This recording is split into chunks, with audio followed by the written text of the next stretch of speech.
بسم الله الرحمن الرحيم. يا أيها الذين آمنوا لا تقدموا بين يدي الله ورسوله واتقوا الله إن الله سميع عليم.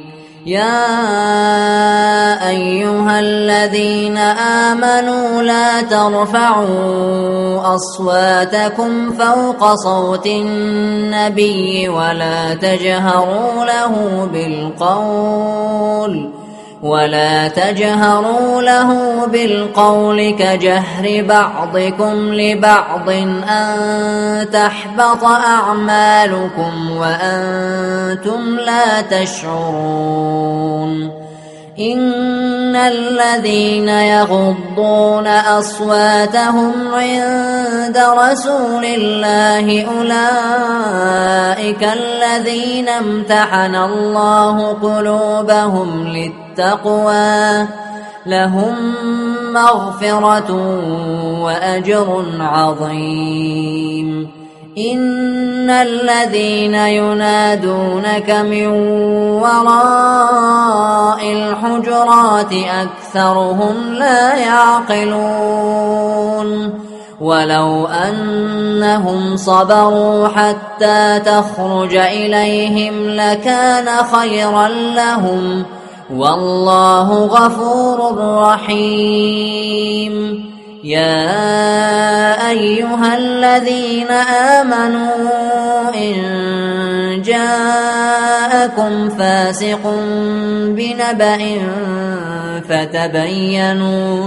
فتبينوا أن تصيبوا قوما بجهالة فتصبحوا على ما فعلتم نادمين. واعلموا أن فيكم رسول الله لو يطيعكم في كثير من الأمر لعنتم ولكن الله حبب إليكم الإيمان وزينه في قلوبكم وكره إليكم الكفر والفسوق والعصيان أولئك هم الراشدون فضلا من الله ونعمه والله عليم حكيم. وإن طائفتان من المؤمنين اقتتلوا فأصلحوا بينهما فإن بغت إحداهما على الأخرى فقاتلوا التي تبغي حتى تفيء إلى أمر الله فإن فاءت فأصلحوا بينهما بالعدل وأقسطوا إن الله يحب المقسطين.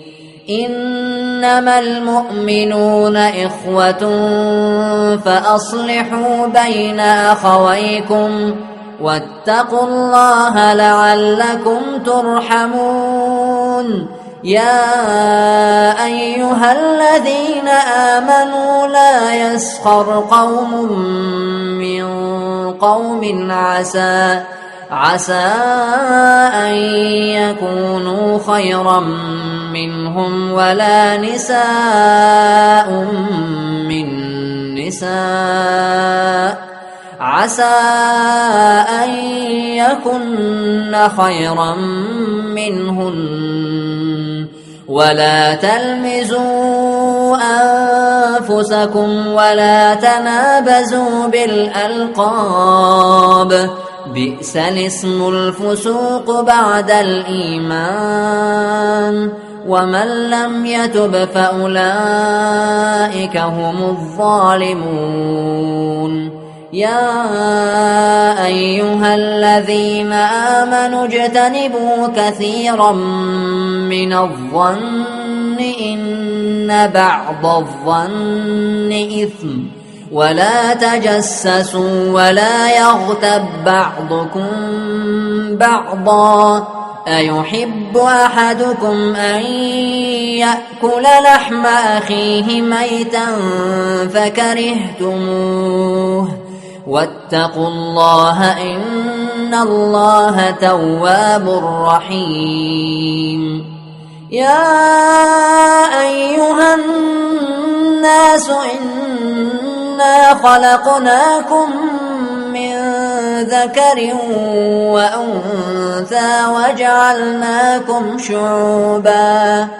وجعلناكم شعوبا وقبائل لتعارفوا إن أكرمكم عند الله أتقاكم إن الله عليم خبير قالت الأعراب آمنا قل لم تؤمنوا ولكن قولوا أسلمنا ولما يدخل الإيمان في قلوبكم وإن تطيعوا الله ورسوله لا يلتكم من أعمالكم شيئا إن الله غفور رحيم إنما المؤمنون الذين آمنوا بالله ورسوله ثم لم يرتابوا وجاهدوا بأموالهم وأنفسهم في سبيل الله أولئك هم الصادقون قل أتعلمون الله بدينكم والله يعلم ما في السماوات وما في الأرض والله بكل شيء عليم يمنون عليك أن أسلموا قل لا تمنوا علي إسلامكم بل الله يمن عليكم أن هداكم للإيمان إن كنتم صادقين إن الله يعلم غيب السماوات والأرض والله بصير بما تعملون